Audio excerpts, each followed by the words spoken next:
when I got discharged from the Navy, I had 4 years in the Navy as a Navy cameraman.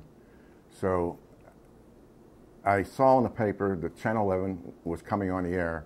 They came on the air in September of 1957, and I joined them in October of 1957. Unfortunately, I didn't start as a cameraman. I started setting up a darkroom to process film and set up a 16mm developing system, which we had in the Navy, and they didn't know anything about it. And I worked there for almost a year, then finally there was an opening in the news, and they shifted me into news cameraman position, and I lasted there for 36 years and 3 months. The first crash was a helicopter crash. Everybody a native of the area knows that up north, the Allegheny River freezes over solid, sometimes 6, sometimes 8 foot deep. And so the first story in spring is a spring thaw. So I've been flying up there for I don't know how many years in a helicopter just shooting the spring thaw. I love to fly, so they always stuck me in a helicopter. And one year we went up there, and it was, and we were flying low. We didn't know they put new telephone lines up across the hills.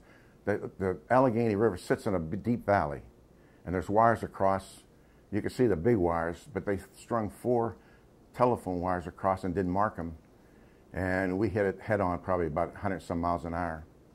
And all of a sudden, we didn't know what hit us. All of a sudden, our whole front of the helicopter disappeared. All the plexiglass went.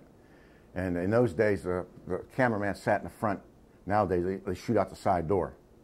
But then they shot from the front. All the plexiglass came back, hit me. The wires hit me. One wire broke across my camera and put a nice little crease in my lens. One hit me in the forehead and one hit me in the leg. And everybody else, no one else was hurt but me. Then we came down, coming down pretty fast and pretty hard, and we crashed on the ice. Luckily, it was 6 foot thick, so we didn't have to worry about it breaking. And then when I got out of the car, I couldn't see out of my right eye, and I had to use the left eye to shoot the guys coming out of the helicopter. And finally found out it was just blood congealed in my right eye from the wounds on my forehead. Yeah, trying to get it. I thought it was going to sink into the ice. So I wanted to get a shot of it before it went down.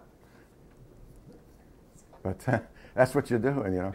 There's so many things I did like that I wake up nightmares now thinking about what I did. And it's just like somebody holding you by your belt while you're shooting down a 60-story building so you can get a good shot over. And if my belt went, I went.